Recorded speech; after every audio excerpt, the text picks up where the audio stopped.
sekarang sebagai penasihat khusus Presiden bidang politik dan keamanan, sebenarnya secara etika moral ya, itu memang penasihat Presiden itu dibatasi ngomongnya.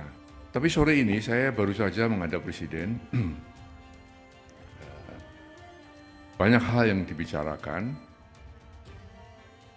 tapi ada satu hal yang memang saya diizinkan untuk menyampaikan kepada saudara sekalian, ya, sehubungan dengan surat usulan ya, atau saran-saran dari Forum Purnawirawan TNI, ya, yang isinya 8 poin ya, 8 butir itu.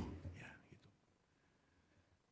Nah, saya tentu akan menyampaikan apa yang tadi ya telah dibicarakan dengan Presiden dan akan saya sampaikan kepada saudara-saudara sekalian ya. Presiden memang menghormati dan memahami ya pikiran-pikiran itu. Karena kita tahu beliau dan para purnawirawan satu alma mater ya, satu perjuangan, satu pengabdian, dan tentu punya sikap moral yang sama ya dengan jiwa Sabta Marga ya dan sebuah prajurit itu. Ya. Oleh karena itu beliau memahami itu. Ya. Namun tentunya Presiden sebagai kepala negara, kepala pemerintahan, Panglima tertinggi TNI, tidak bisa serta-merta menjawab itu. Spontan menjawab tidak bisa, karena apa? Beberapa alasan. Ya. Yang pertama, kan beliau perlu mempelajari dulu ya, isi dari statement itu, isi dari usulan-usulan itu. Dipelajari satu persatu, karena itu masalah-masalah yang tidak ringan, ya, masalah yang sangat fundamental. Ya. Lalu, beliau juga kita lihat bahwa Presiden, walaupun sebagai kepala negara, kepala pemerintahan, ya, juga Panglima tertinggi TNI, ya, istilahnya ya, mempunyai kekuasaan yang tak terbatas. Ya. Artinya kekuasaan beliau, kewenangan dia terbatas juga. Ya. Dalam negara yang kita menganut res politika, ada pemisahan antara ya, eksekutif, legislatif dan yudikatif, tidak bisa saling mencampuri di situ. Maka usulan-usulan yang ya bukan bidangnya Presiden, bukan domain Presiden, tentu ya Presiden tidak akan ya menjawab atau merespon itu. Ya. Nah, lalu yang ketiga,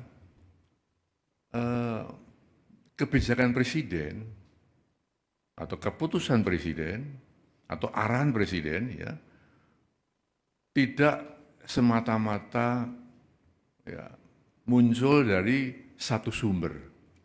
Ya. Presiden mendengarkan, tapi tidak hanya satu sumber, kemudian Presiden mengambil keputusan, mengambil kebijakan. Harus banyak sumber-sumber lain yang beliau dengarkan. Juga beliau mengambil keputusan bukan hanya fokus pada satu bidang, banyak bidang-bidang lain yang harus dipertimbangkan Presiden sebelum mengambil keputusan. Nah, dengan demikian maka kalau ada anggapan bahwa Presiden tidak merespon, bukan seperti itu ya. Presiden dia telah menjelaskan seperti itu.